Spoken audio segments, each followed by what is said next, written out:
하겠습니다. 하나님의 말씀 같이 보겠습니다. 요한일서 4장 16절 말씀입니다. 은혜 받으실 하나님의 말씀 요한일서 4장 16절 우리 같이 한번 읽어보도록 하겠습니다.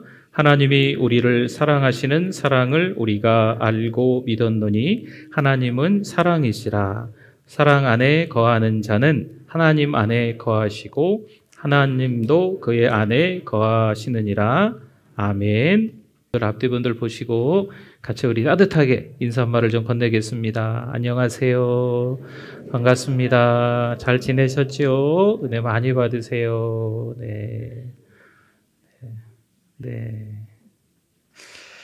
한 해를 돌이켜 생각해 보니 부부가 참 오랜 세월을 같이 보냈는데 마음 문이 닫혀 있는 경우가 있습니다. 부모와 자녀가 한솥밥을 꽤 오랫동안 먹고 때로는 분가하고 출가했는데 왕래가 별로 없다 보니 이제 마음 문이 서로 닫힌 거죠. 한 교회에서 신앙생활을 나란히 예배를 드리며 또 이쪽에서 또 저쪽 끝에서 예배를 드리다 보니까 서로 주고받는 대화가 없어서 그런지 이게 조금 마음이 서먹서먹하고 좀 그런 경우가 있습니다. 여러분 인생이 저마다 왜 힘들지 않겠어요? 누군들 왜 피곤하지 않겠습니까? 하지만 부부가 서로 보면 힘이 나야죠. 그렇죠? 부모 자녀가 힘들고 어려울 때 요즘 같은 경우는 왕래하기도 좀 힘든데 그래도 자주 전화 좀 드리시고 전화도 하시면서 서로 의지해야 되지 않겠습니까? 하나님의 말씀으로 함께 울고 웃으며 기쁨과 평안을 얻는 믿음의 공동체. 이게 우리의 가정이고 우리 사랑방이고 우리 교회인 줄 믿습니다. 여러분 은혜가 식어지면요 관계도 식어지는 거예요. 하나님이 주시는 평안함을 누리지 못하면 내 옆에 있는 사람과의 관계가 이게 문제가 생깁니다. 잘 아시는 것처럼 세상은 전쟁터와 같다라고 이야기하잖아요. 우리 믿음의 사람들에게는 영적 전쟁터이기도 합니다. 그러니 이 만남이 중요한 거예요. 그래서 그걸 만남의 영성이라는 표현을 좀 씁니다. 내가 가정에서 누구를 만나고 있는지, 내가 사회에서 누구를 지금 만나는지, 교회와 또 사랑방에서 내가 어떤 성도를 만났는지 그 영향이 있습니다. 하나님이 허락하신 레슨을 잘 받고 그 고난의 시기를 잘 지나면 내가 변화됩니다. 사실 하나님을 사랑하고 하나님을 알아가는 능력이 우리에게는 없습니다.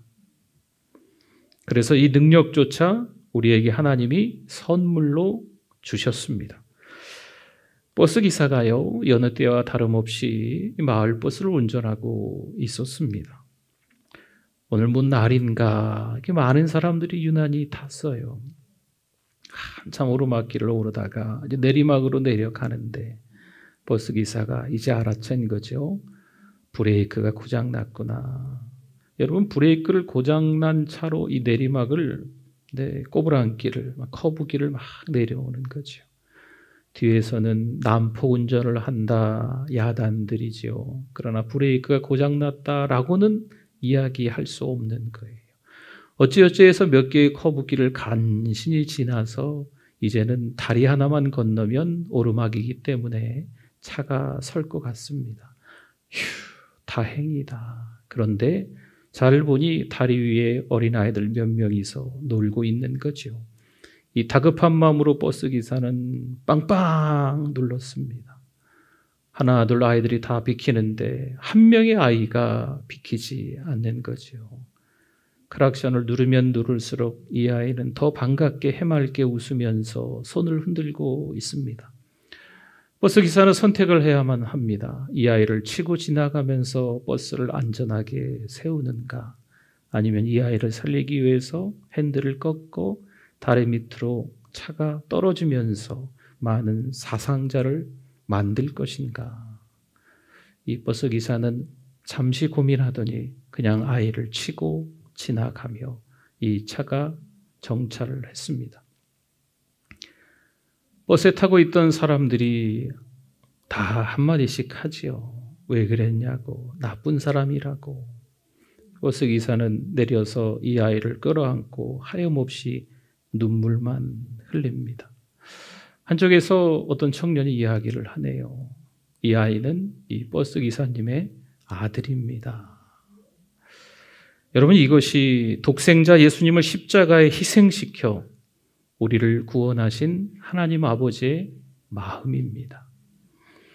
내 사랑으로 하나님을 사랑할 수 없으니 예수 그리스도의 심장을 주셨습니다. 내 이 지각으로 하나님을 이해할 수 없으니까 성령님을 보내주셨습니다. 요한복음 3장 16절 말씀인데요. 많이들 암송하시죠? 같이 한번 읽어봅니다. 하나님이 세상을 이처럼 사랑하사 독생자를 주셨으니 이는 그를 믿는 자마다 멸망하지 않고 영생을 얻게 하려 하심이라. 아멘. 전적인 하나님의 은혜로 죄인된 나를 하나님이 콕 집어서 택해 주셔서 죄 용서를 해 주셨고 하나님을 붙잡을 수 있는 그 믿음을 우리에게 주신 줄 믿습니다. 여러분, 너무 큰 사랑을 경험하면요, 진실해지는 거예요. 너무 큰 사랑을 경험하면 벌거벗은 것처럼 그 사랑을 다 느끼고, 물론 철저히 하나님 중심으로 살 때 이 세상 속에서의 관계가 좀 삐그덕거리기는 합니다. 하지만 오히려 하나님께서 더 필요한 관계를 연결시켜 주시는 거죠. 로마서 12장 1절과 2절 말씀에 그러므로 형제들아 내가 하나님의 모든 자비하심으로 너희를 권하노니 너희 몸을 하나님이 기뻐하시는 거룩한 뭐로요?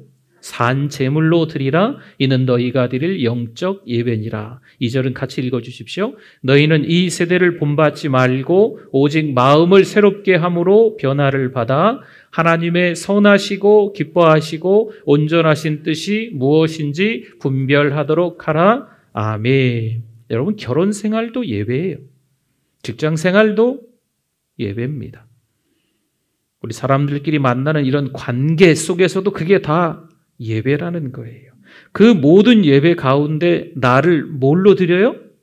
산 제물로 드리고 믿음으로 인내와 순종의 본을 보이는 사람이 축복의 통로입니다. 골로새서 3장 23절 말씀을 봅니다. 무슨 일을 하든지 마음을 다하여.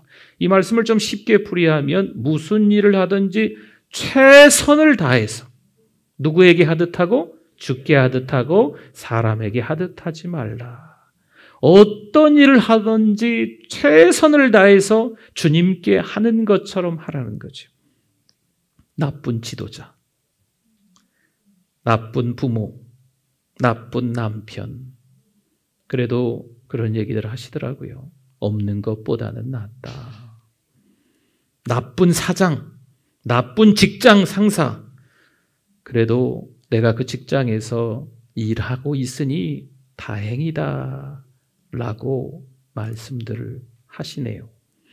문제만 일으키는 남편, 말이 안 통하는 부모, 자기 입속만 챙기는 직장 상사, 이들에게 한마디 말도 못하는 나 자신이 참 억울하고 분합니다. 그런데 그 마음을 누가 아신다? 주님이 잘 아십니다. 요한일서 3장 16절 말씀에 같이 한번 읽어주십시오.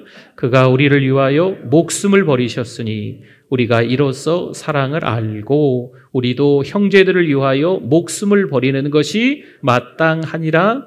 아멘. 나는 숨이 탁탁 막히고 답답해도요, 그 남편에게, 그 직장 상사에게 훈련의 과정을 거칠 필요가 있는 거예요. 왜요? 하나님이 허락하셨으니까. 하나님이 만나게 하셨으니까 그런 거거든요. 하나님이 그들에게 권세를 주시고 그들을 사용하셔서 내 거룩함을 만들어 가시는 거죠. 기억하십시오. 하나님의 관심은 항상 누구에게 있다? 나에게 있습니다. 누군가의 말 한마디 때문에 밤에 잠이 오지 않을 때가 있네요. 해도 너무하다 싶을 정도로 그 말은 나에게는 너무 저주와 다를 바 없습니다. 여러분, 그렇다 해도 내가 저주받는 거다 아니다? 아닙니다. 저주스러운 말을 내가 들었어도 내가 저주받는 게 아닙니다. 광야 이스라엘 백성들의 행진은 철저히 하나님의 인도하심이 있었습니다. 출애굽을 할 때부터 홍해를 건너고 광야에서 생활하는 줄곧 내내, 물론 이스라엘 백성들의 영적 타락이 끝도 없었지만 그럼에도 불구하고 하나님의 인도하심은 대단했어요. 주변에 많은 족속과 나라들이 하나님이 누구신지를 알게 되는 아주 놀라운 역사의 시간이었던 거죠. 그러니 모압 왕은요, 그들이 두려워서 잠을 자지 못할 정도였습니다. 그래서 이 모압 왕이 유명한 복술과 점쟁이, 거짓 선지자 발람을 불러들입니다. 발람을 불러들여서 뭘 하려고 할까요? 모압보다 숫자도 많고 강한 이스라엘을 좀 저주하라는 거지요. 그래서 이 이스라엘의 행진을 멈추게 하라고, 망하게 좀 만들라라는 겁니다. 민수기 23장 8절 말씀에 하나님이 저주하지 않으신 자를 내가 어찌 저주하며 여호와께서 꾸짖지 않으시는 자를 내가 어찌 꾸짖으랴. 지금 발람이 하는 말입니다. 하나님이 나를 택하셨다면 나를 향한 하나님의 계획은 누구도 막을 수 없습니다. 예수님은 우리를 위해 사람이 되셔서 육신을 입고 오셨습니다. 우리도 미운 그 사람의 형편을 알고 조금 이렇게 내려놓는 게 필요해요. 그랬구나. 하나님이 나를 위해서 붙여준 사람이구나. 그러면 은혜가 임하는 줄 믿습니다. 세상은 뭔가 하나 더 차지하려고 안달납니다. 어떤 돈, 어떤 지위, 그러니까 전쟁터 같은 거예요. 그런데 요즘 교회도 비슷하다네요. 우리가 어떻게 해야 할까요? 좀 나누어야 합니다. 돈도 좀 나누고, 삶도 좀 나누고, 재능도 좀 나누고, 건강하시면 편찮으신 분들과도 자기 건강도 좀 나누고. 그런데 이러한 것들보다 더 중요하게 나누어야 될 게 있어요. 그것은 바로 고난입니다. 고난을 나누어야 합니다. 고난을 통해 어떻게 하나님을 알게 되었고 어떻게 내 죄를 보게 되었는지, 그래서 그 고난이 축복임을 나누는 것이야말로 세상이 줄 수 없는 신령한 은사입니다. 나를 괴롭히고 힘들게 하는 사람이 가정에도 있습니다. 나를 힘들게 하는 사람 직장에 있습니다. 그 사람은 잘 나가는 것 같아요. 나를 힘들게 하는 사람 때로는 교회 안에도 있습니다. 그는 나의 원수가 아니라 내가 예수님을 잘 믿도록 만들어주는 공로자입니다. 나를 더 하나님께 가까이 가게끔, 나를 기도하게끔 만드는 사람이죠. 주님께서 나를 구원하시기 위해 이 땅에 오셨을 때 주님은 우리를 강요하거나 설득하려고 오시지 않았습니다. 100% 죄인인 나를 위해 어떻게 하러 오셨을까요? 죽으러 오셨습니다. 죄로 인해 하나님과 멀어진 나를 화목하게 하시려고 제물이 되어 죽어 주셨습니다. 그래요. 다른 사람과 어떻게 화목을 이루겠어요? 가정에서 좀 불편한 관계가 있을 수 있어요. 직장, 교회, 사람들 만나는 곳에서는 어디나 관계가 좋은 분도 있지만 좀 불편한, 서먹서먹한, 아니 얼굴도 보기 싫은, 꼴 보기 싫은 사람과의 관계도 있을 법합니다. 어떻게 화목을 이룰까요? 내가 예수님처럼 죽어야 합니다. 인내해도 소용없고요. 관용해도 소용이 없더라고요. 그래도 하나님이 허락하신 인생입니다. 하나님이 드러나는 삶을 저와 여러분이 사실 수 있기를 축원합니다. 어떻게 하나님을 드러낼까? 우리의 말과 생각으로 결코 하나님을 대적하지 마시고 우선 감사해야 합니다. 하나님의 관심은 항상 누구다? 저 사람이 아니고 이 사람이 아니고 하나님의 관심은 항상 나입니다. 나. 네. 나를 위한 프로세스, 나를 위한 어떤 과정을 지금 거쳐가고 있는 거예요. 누가 그런 말을 하던데요. 정말 사랑에 빠지면 아무것도 못한다. 아무것도 못할까요? 맞을까요? 저는 아닌 것 같아요. 여러분, 사랑에 빠지면 더 잘하죠. 그 사랑에 빠지면요, 그 하나님의 사랑에 빠지면 얼마나 잘 섬기겠어요. 진짜 그 사랑에 빠지면요, 세상이 달라 보이죠. 다 이뻐 보이죠. 인카네이션, 하나님이신데 육신을 입고 이 땅에 오셔서 나를 위해 십자가에 못 박혀 죽으신 그 사랑을 내가 깨달으면, 내가 죽으면, 그 사랑에 내가 빠지면 뭘 못하겠습니까? 교회는요, 다양한 사람들이 모여서 다양한 역할을 합니다. 어울리기 힘들 것 같은 분들인데, 서로 사랑하긴 좀 어려울 것 같은데, 그런데 또 하나님의 은혜로 유기체라 그러잖아요. 한 몸 이렇게 얘기하잖아요. 어떤 분은 손 역할, 어떤 분은 발 역할, 어떤 분은 눈 역할, 어떤 분은 귀, 어떤 분은 입, 어떤 분은 이마, 그렇지? 어떤 분은 머리, 어떤 분은 몸통. 자기 역할들이 더마다 다르게 한 몸이 되어 때로는 아파하고 때로는 같이 기뻐하는 공동체. 그게 뭘까요? 교회입니다. 마태복음 5장 44절에 주님이 말씀하시네요. 나는 너희에게 이르노니 너희 누구를 사랑하며 원수를 사랑하며 너희를 뭐하는 자를 박해하는 자를 위하여 기도하라. 원수를 사랑해라. 박해하는 자를 위해서 기도해라. 그 다음 절을 봅시다. 45절에 이같이 한즉 원수를 사랑하고 박해하는 자를 위해서 기도해야만 하늘에 계신 너희 아버지의 누가 되어 아들이 되리니라고 말씀하는 거죠. 원수를 사랑하고 우리를 박해하는 자를 위해서 기도해야 우리가 하나님의 아들이다. 진짜 하나님의 사랑을 경험하는 거다라는 거죠. 하나님은요, 우리가 더 하나님을 드러내는 삶을 살기를 원하십니다. 진짜 하나님의 사랑을 경험하기를 원하시는 거예요. 하나님은 우리 옆에 미운 사람을 두시죠. 나를 도와줄 천사, 나에게 계속 은혜의 말을, 칭찬의 말을 해줄 사람들, 이런 사람들을 많이 그런 사람들로만 붙여주시면 좋으련만 때로는 나를 미워하는 사람, 나를 괴롭히는 사람, 정말 얄미운 사람, 얼굴을 쳐다보고 싶지도 않은 사람, 이런 사람들도 때로는 가정에서, 때로는 직장에서, 때로는 한 교회에서도 만나게 돼요. 상황도 더 어렵게 일부러 하나님이 만드실 때가 있네요. 여러분, 사랑이 생기면 내가 돕겠습니다. 이건 아니라는 거죠. 미움이 없어지면 용서하겠습니다. 이것도 아니라는 겁니다.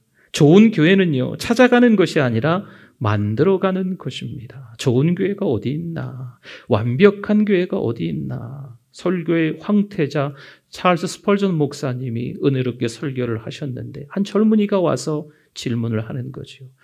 목사님, 제가 요즘 교회에서 신앙생활 하는데 너무 불편하네요. 좀 좋은 교회를, 완벽한 교회를 찾아가고 싶습니다. 저에게 소개 하나 시켜주십시오. 그랬더니 이 스펄전 목사님이 그랬다잖아요. 완벽한 교회를 찾으면 나에게도 알려주게. 세상에 완벽한 교회는 없다는 거지요. 그리고 그 완벽한 교회를 혹시 자네가 찾는다면 자네는 가지 말게나. 여러분, 좋은 교회는요, 만들어가는 겁니다. 교회의 갈등과 문제는 주차하다가 막 생기게 됩니다. 여기다 세울까, 저기다 세울까. 아이고 여기 뭐 지하 2층에 주차장도 별로 없는 것 같고 140대인가 150대를 세울 수 있다고는 하는데 우리 성도님들 차를 다 세우는 게 아니잖아요. 이미 다 입주민들 차가 들어가 있으니까 이 주변에 또 차를 세우자니 가능한 한 차를 가까운 이유가 가까운 거리를 걸어가기 위해서이기 때문에 이 가까운 데 세우셔야 되지 않습니까?